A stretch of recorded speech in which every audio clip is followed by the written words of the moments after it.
Hello students.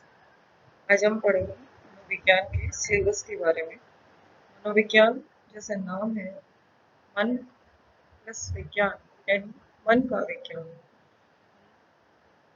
First year, second year, third year तीनों सालों में हम मनोविज्ञान के बारे में पढ़ेंगे। आप लोगों ने हो सकता है इस विषय के बारे में अभी तक नहीं पढ़ा हो, नहीं नाम सुना हो। अब हम कॉलेज में इस विषय को पढ़ेंगे और मनोविज्ञान के अंतर्गत हम वही चीज़ें पढ़ेंगे, वही प्रक्रियाएं पढ़ेंगे जो हम हमारे दैनिक जीवन में करते रहे हैं या आगे करते रहेंगे, बचपन से करते आ रहे हैं। वही चीज़ों को हम यहाँ पे एक विषय के रूप में पढ़ेंगे। सबसे पहले हम बात करते हैं, इसमें हमारे दो पेपर होते हैं, फर्स्ट और सेकंड पेपर, और एक तीसरा होता है प्रैक्टिकल, जिसमें हम जो रूटीन की हमारी डेली लाइफ चीज़ें हैं या जो थ्योरेटिकल पोर्शन है उसको हम प्रैक्टिकल के रूप में करेंगे। सबसे पहला फर्स्ट पेपर है जिसको हम कहते हैं आधारभूत मनोवैज्ञानिक प्रक्रियाएं, यानी कि विज्ञान के अंतर्गत हम जिन प्रक्रियाओं का अध्ययन करेंगे वो कौन कौन सी हैं और किस तरह से वो काम करती हैं, उनके आधार क्या हैं, उनका हमारे दैनिक जीवन में महत्व क्या है। सबसे पहले आता है definition and goals of psychology, यानी मनोविज्ञान के परिभाषा तथा उसके लक्ष्य। किन किन लोगों ने मनोविज्ञान की परिभाषाएं दी हैं, क्या मनोविज्ञान पढ़ने का लक्ष्य हो सकता है, किस तरह से उसका विकास हुआ, उसका इतिहास क्या है, किस तरह से कौन से विषय से मनोविज्ञान की उत्पत्ति हुई, कौन से समय से इसको हम अलग विषय के रूप में पढ़ने लगे हैं। सबसे पहले इसके लिए कुछ स्कूल स्थापित किए गए, जैसे संरचनावाद यानी स्ट्रक्चरलिज्म, फंक्शनलिज्म, बिहेवियरलिज्म, गेस्टाल्ट तथा साइको एनालिसिस। ये 5 इसके आधारभूत स्कूल्स हैं जिनको कहते हैं हम संरचनावाद, फंक्शनलिज्म कार्यवाद, बिहेवियरिज्म व्यवहारवाद, गेस्टाल्ट मनोविश्लेषणवाद। इसी के साथ हम आज के नए संदर्भ में मनोविज्ञान के उस परिप्रेक्ष्य में पढ़ेंगे। वर्तमान परिप्रेक्ष्य में हम मनोविज्ञान का अध्ययन विभिन्न दृष्टिकोणों से करते हैं, जैसे बायोलॉजिकल यानी जैविक, साइकोडायनेमिक, मनोगत्यात्मक, बिहेवियरल व्यवहारात्मक, कॉग्निटिव संज्ञानात्मक, ह्यूमनिस्टिक मानववादी दृष्टिकोण, इवोल्यूशनरी विकासात्मक दृष्टिकोण, एंड सोशियो कल्चरल यानी सामाजिक सांस्कृतिक। यानी ये विभिन्न संदर्भ हैं जिनके अंतर्गत हम मनोविज्ञान का अध्ययन करेंगे या उसके इतिहास को हम पढ़ेंगे। इसके पश्चात हम मनोविज्ञान को हम एक विज्ञान जब कहते हैं तो निश्चित रूप से उसमें कुछ अध्ययन की विधियां काम में ली जाती हैं। तो बहुत सारी मनोविज्ञान की विधियां हैं, इसके अंतर्गत हम कुछ ऐसी विधियां हैं जिनको हम फर्स्ट ईयर में पढ़ेंगे, जैसे ऑब्जर्वेशन यानी निरीक्षण या अवलोकन, दूसरा केस स्टडी, केस का अध्ययन, सर्वे विधि तथा एक्सपेरिमेंटल मेथड यानी प्रयोगात्मक विधि। ये 4 विधियां हम पढ़ेंगे। उसके बाद हम नेक्स्ट चैप्टर आता है व्यवहार के जैविक आधार, यानी मनोविज्ञान में हम अध्ययन करते हैं इसका व्यवहार का अध्ययन करते हैं, मन का अध्ययन करते हैं। शुरू में कहा गया मनोविज्ञान मन का विज्ञान है, लेकिन धीरे धीरे देखा गया कि यह व्यवहार का विज्ञान है, इसलिए हम व्यवहार का अध्ययन करते हैं और व्यवहार करने के क्या जैविक आधार हैं, इन सब का हम अध्ययन करते हैं। व्यवहार हमारा किससे होता है? हमारे मस्तिष्क से होता है, और मस्तिष्क किसके अंतर्गत आता है? तंत्रिका तंत्र के अंतर्गत आता है। तो सबसे पहले हम पढ़ते हैं तंत्रिका तंत्र, जिसमें हम एक तंत्रिका की क्या संरचना होती है, क्या उसके कार्य होते हैं, इन सब के बारे में पढ़ेंगे।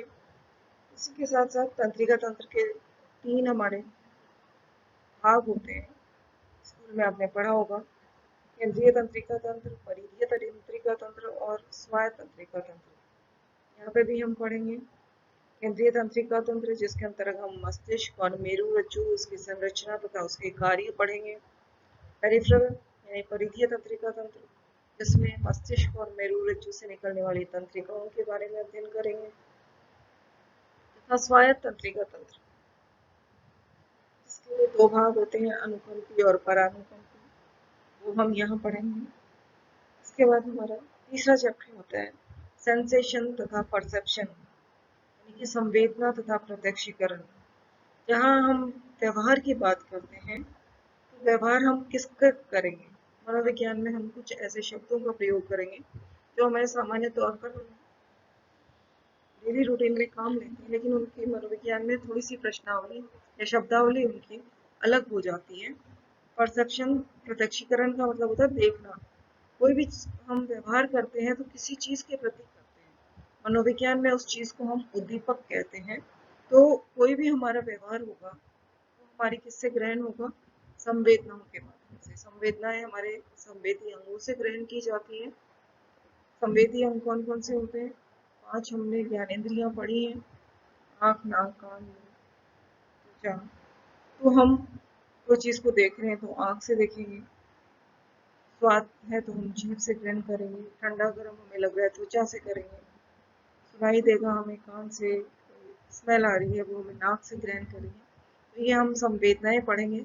और उस संवेदना को ग्रहण करने के बाद हमारी जो प्रतिक्रिया होती है वो हमारा व्यवहार होता है। तो यहाँ पे हम संवेदनाओं के बारे में पढ़ेंगे, कौन कौन से संवेदी अंग हैं, क्या संवेदी दहली होती है, यानी कोई भी संवेदना को हम ग्रहण करेंगे उसके लिए उस संवेदना में या उस उद्दीपक में कितनी मात्रा होनी चाहिए कि हमें महसूस हो वो संवेदना। जैसे कोई चीज़ हम पी रहे हैं, खा रहे हैं, तो मीठा अगर उसमें कितनी मात्रा में हो कि हमें लगे मीठा है। कई बार हम कहते हैं किसी से चाय है तो हम कि एक दाना डाल दो तो मीठा हो जाएगा, ये एक दाने की कमी है, एक दाना डालते ही हमें मीठा लगने लगेगा, अभी तक वो फीका लग रहा है। यानी कि वो जो एक न्यूनतम पहलू है उसके बारे में हम पढ़ेंगे।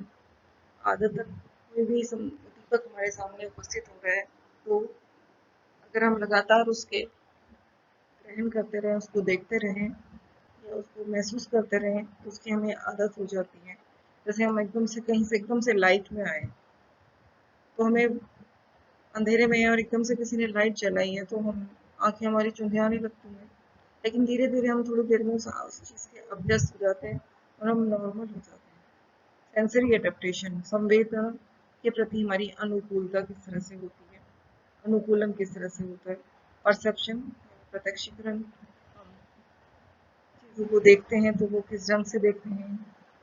कुछ हमारे उसमें स्थिरीकरण होता है, कॉन्स्टेंसी होती है, यानी साइज, शेप और ब्राइटनेस, यानी आकार, आकृति और चमक।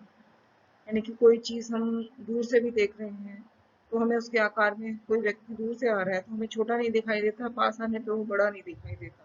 यानी जो उसका आकार है हम उसको महसूस कर सकते हैं, देख सकते हैं, समझ सकते हैं। इसी तरह ब्राइटनेस है, शेप है, इनमें कुछ स्थिरीकरण होता है, इसके बारे में हम पढ़ेंगे कौन कौन से कारक इन चीज़ों को प्रभावित करते हैं। इसके बाद परसेप्शन के हमारे कुछ सिद्धांत हैं जिनको हम गेस्टाल्ट सिद्धांत कहते हैं। और कौन से कारक हैं जो प्रत्यक्षीकरण को प्रभावित करते हैं, हम उनके बारे में पढ़ेंगे। उसके बाद हमारा नेक्स्ट चैप्टर आता है अधिगम, यानी लर्निंग, जिसको कि हम सामान्य भाषा में सीखना कहते हैं, कि हम कब से सीखना प्रारंभ करते हैं, सीखने की क्या परिभाषा होती है, सीखने से संबंधित क्या क्या सिद्धांत दिए गए हैं, अलग अलग सिद्धांत दिए गए हैं। यहाँ पे हम 4 सिद्धांत पढ़ेंगे, क्लासिकल कंडीशनिंग, प्राचीन अनुकूलन, ऑपरेंट कंडीशनिंग, क्रिया प्रसूत अनुकूलन, कॉग्निटिव लर्निंग यानी संज्ञानात्मक सीखना, तथा ऑब्जर्वेशन लर्निंग अवलोकन सीखना। उसके बाद आती है मेमोरी, यानी स्मरण स्मरण या याद रखना, कि किस तरह से हम कोई भी चीज़ को देखते हैं, महसूस करते हैं तो हम कैसे याद करते हैं, क्या तरीका होता है याद करने का, उसके बारे में हम पढ़ेंगे। कितने प्रकार की हमारी मेमोरी होती है, यानी स्मृति कितने प्रकार की होती है उसके बारे में पढ़ेंगे।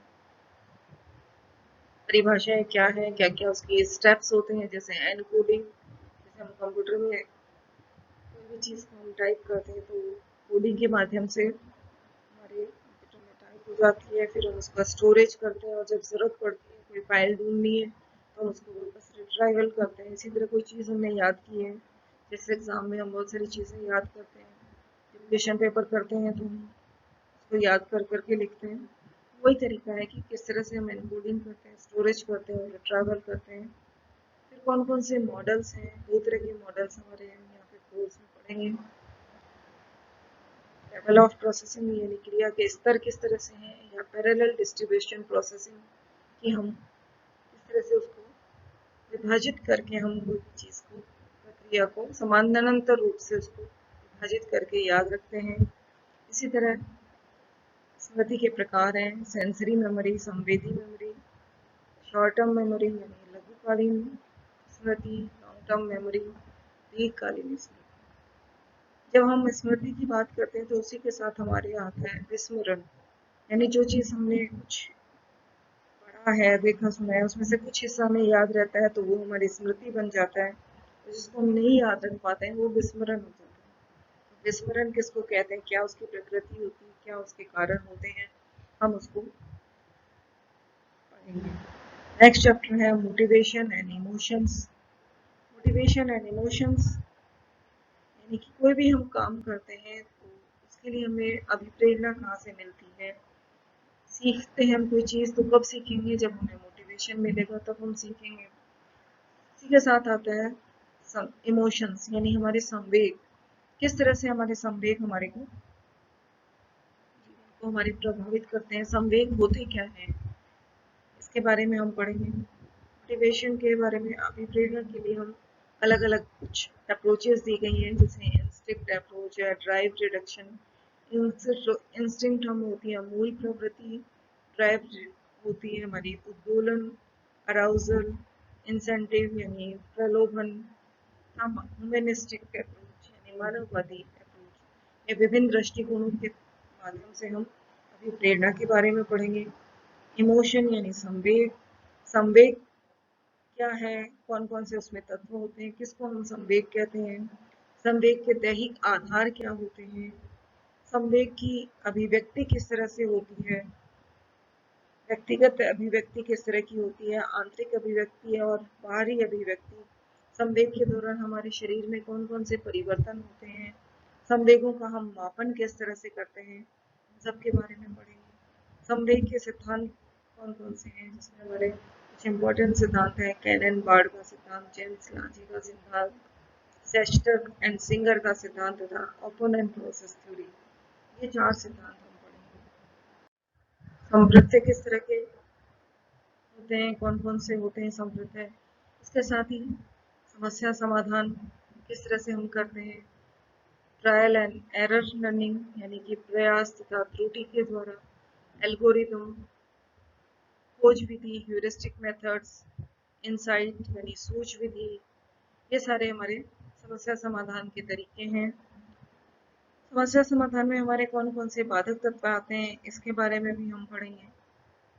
इसके बाद हमारा नेक्स्ट चैप्टर आता है बुद्धि, यानी बुद्धि हम किसे कहते हैं, बुद्धि की परिभाषा क्या है, बुद्धि कितने प्रकार की होती है, बुद्धि को हम कौन कौन से सिद्धांत दिए गए हैं, इसमें हमारे प्रमुख हैं स्पीयरमैन का सिद्धांत, गिलफर्ड का सिद्धांत, कैटल का सिद्धांत, स्टर्नबर्ग सिद्धांत तथा गार्डनर का सिद्धांत। बुद्धि का जो हम मापन करते हैं उसे आईक्यू कहते हैं, नाम सुना होगा।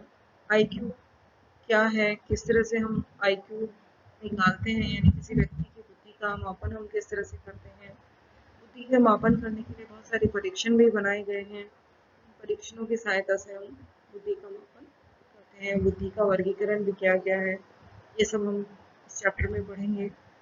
उसी के साथ लास्ट हमारा चैप्टर आता है पर्सनैलिटी, व्यक्तित्व। नाम सुना होगा बहुत पर्सनैलिटी का। पर्सनैलिटी हमारी क्या होती है, जो भी हमारा शारीरिक और मानसिक दोनों को मिला करके, हमारे शारीरिक गुणों और मानसिक गुणों दोनों को मिला करके जो हमारा रूप सामने आता है उसको हम व्यक्तित्व कहते हैं। व्यक्तित्व कितने प्रकार का होता है, इसके संबंध में हमारे प्रकार सिद्धांत दिए गए हैं तथा शील गुण सिद्धांत। दो तरह के सिद्धांत हैं। प्रकार सिद्धांत यानी हमारे प्रकार के आधार पर व्यक्तित्व का वर्णन किया गया है। दूसरा हमारे शील गुणों के, शील गुण यानी कि जो हमारे किसी भी व्यक्ति के अपने खुद के खास गुण होते हैं जो दूसरों से उसको अलग करते हैं, उनको हम शील गुण सिद्धांत कहते हैं। इसके अंतर्गत हमारा आल्पोर्ट का सिद्धांत है, कैटल है, मैक्रे यानी कोस्टा का सिद्धांत है। इसी के साथ हम पर्सनैलिटी का मापन किस तरह से करेंगे कि किस व्यक्ति की किस तरह की पर्सनैलिटी है, उसका मापन कैसे करेंगे। इसके लिए बहुत सारी विधियां हैं हमारे पास। सेल्फ रिपोर्ट यानी हम आत्म मूल्यांकन विधि है। इसके लिए इन्वेंट्रीज बनाई हैं, अनुसूचियां बनाई गई हैं, प्रोजेक्टिव टेस्ट होते हैं, प्रक्षेपण परीक्षण बनाए गए हैं तथा व्यवहारात्मक विधियां बनाई गई हैं। तो हम मनोविज्ञान के अंतर्गत ये सारी चीजें हम पढ़ेंगे फर्स्ट पेपर के अंतर्गत। किस तरह से हमारे